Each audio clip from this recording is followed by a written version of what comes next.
Honorable member, you may continue, please.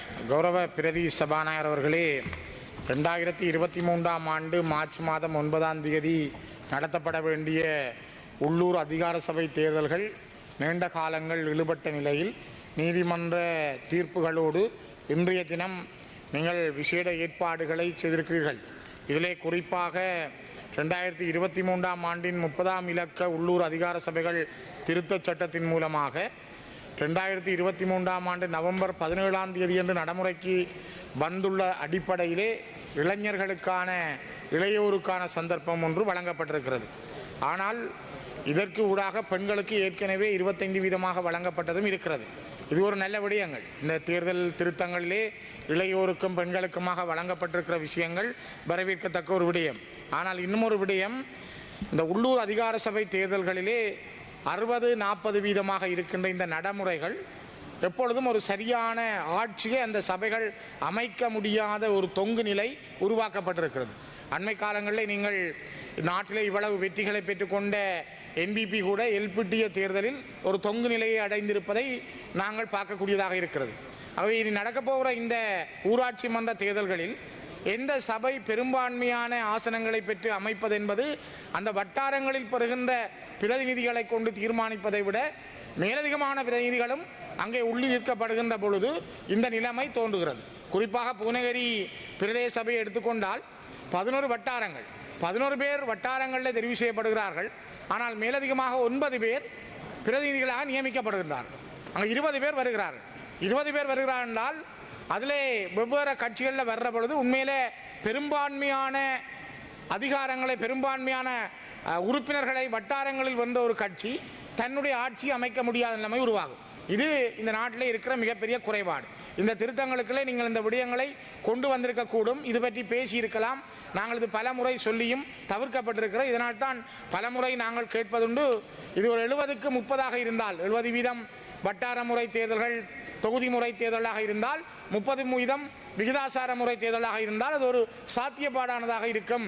ஏனென்றால் இளையோர்களுக்கு கொடுக்கப்பட்டதும் பெண்களுக்கு கொடுக்கப்பட்டதும் ஒரு நல்ல விடயம். அதே போல இதுவும் இருந்திருந்தால் இன்னும் சிறப்பானது. அதற்கான ஒரு வரையறை இதற்குள் இருக்கிறதா? திருத்தம் செய்ய முடியுமா? அதுக்கான காலம் காணுமா? நீங்கள் நீதிமன்றம் தந்திருக்கிற 3 மாத காலத்துக்குள் தேர்தலை நடத்த வேண்டும் என்ற முனைப்பு இருக்கிறது. நாங்கள் வரவேற்கிறோம். ஆனால் காப்போத்த சாதாரணதர பரீட்சை, இங்கே நீங்கள் வரவு செலவு திட்டத்துக்கான விவாதம், இதனை விட நாட்டில் இருக்கின்ற ஈஸ்டர் தினங்கள், சமய நிகழ்வுகள், இவ்வாறானவை எல்லாம் இந்த காலகட்டங்களில் வந்து போகிறது. இதற்குள் இந்த தேர்தலுக்கான பிரச்சாரம் என்பது இங்கே இருக்கின்ற பலர் தான் அந்தந்த தங்களுடைய இடங்களுக்கு சென்று பிரச்சார பணிகளிலும் ஈடுபட வேண்டும். இந்த திகதி என்பது ஏப்ரல் மாதத்தில் நடத்தப்படுவது என்பதும் ஒரு எங்களை பொறுத்தவரை நான் நினைக்கிறேன் அது ஒரு நெருக்கடியானதாக இருக்கும். இந்த நெருக்கடிகளை நாங்கள் பதிவு செய்கிறோம். தேர்தல் திணைக்களம் அல்லது அரசாங்கத்தினுடைய தெரிவுகளில், திகதிகளில் நீங்கள் கொஞ்சம் பின்தள்ளி போவது பொருத்தமானதாக இருக்கும் என்பது என்னுடைய கருத்தாக நான் இந்த இடத்திலே பதிவு செய்கிறேன். மிக முக்கியமாக இந்த ஊராட்சி மன்ற தேர்தல்களில் வருகின்ற எண்ணிக்கை, சாதாரணமாக ஒரு பாராளுமன்ற தேர்தல் அல்லது ஒரு மாகாண சபை தேர்தல்களில் 5% குறைவான வாக்குகளை ஒரு கட்சி பெற்றிருந்தால் அல்லது ஒரு சுயேட்சை குழு பெற்றிருந்தால் அது கணக்கில் எண்ணுவதற்கு எடுக்கப்படுவதில்லை. ஆனால் பிரதேச சபைகள், இந்த ஊராட்சி மன்ற தேர்தல்களில் 5% குறைவான வாக்குகளை ஒரு சுயேட்சை குழுவோ கட்சியோ பெற்றிருந்தால் அவை எண்ணப்படுகின்றன. அவ்வாறு எண்ணப்படுகிற பொழுதுதான் இந்த மேலதிக உறுப்பினர்கள் என்ற விடயம் இந்த ஊராட்சி மன்றங்களிலே மிகப்பெரிய பிரச்சனைக்குரிய விடயமாக மாறுகிறது. ஏன் இலங்கையிலே பாராளுமன்றத்திற்கும் மாகாண சபைக்கும் இருக்கிற அந்த 5% நடைமுறை என்பதை ஏன் இந்த ஊராட்சி மன்ற தேர்தலில் அரசாங்கம் பின்தள்ளி வைக்கிறது? ஏன் அந்த திருத்தத்தை உங்களால் அதிலே கொண்டு வர முடியாமல் போனது? நாட்டிலே எல்லா தேர்தல்களுக்கும் ஒரு சட்டம் இருந்தால், அது ஜனாதிபதி தேர்தலாக இருந்தால், மாகாண சபை தேர்தலாக இருந்தால், பாராளுமன்ற தேர்தலாக இருந்தால் 5% ஆக குறைந்ததாக இருக்கிறது.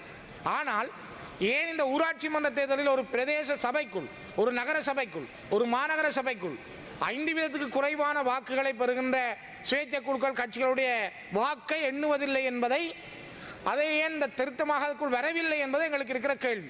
இதை இந்த திருத்தமாக நீங்கள் கொண்டு வந்திருக்கலாம். இது ஒரு சின்ன விஷயம். இன்றைக்கு 3/2 பெரும்பான்மையோடு நீதிமன்ற கட்டளையின் பிரகாரம் நீங்கள் வாக்கெடுப்பின் மூலமாக இந்த சட்ட மூலத்தை நிறைவேற்ற வேண்டும் என்பது இருக்கிற பொழுது இந்த சின்ன விடயங்களும் உள்ளீர்க்கப்பட்டிருக்கலாம். ஆகவே கௌரவ பிரதி சபாநாயகர் அவர்களே, ஒரு ஊராட்சி மன்றங்கள் என்பது அடிப்படையில் அந்த மக்களுடைய வீதிகள், மக்களுடைய கழிவகற்றல், அந்த கிராமங்களுடைய வளர்ச்சி, மக்களுக்கான அடிப்படை தேவைகளை சொல்லுகின்ற ஒரு மிக முக்கியமான நிறுவனமாக அமைந்திருக்கிறது. கிட்டத்தட்ட அது ஒரு குட்டி அரசாங்கம். அந்த குட்டி அரசாங்கம் என்பது தன்னுடைய அதிகாரத்தை பயன்படுத்தி அந்த மக்களுக்கான பணிகளை சிறப்பாக ஆற்றுவதே இந்த ஊராட்சி மன்றங்களுடைய மிகப்பெரிய கடமை.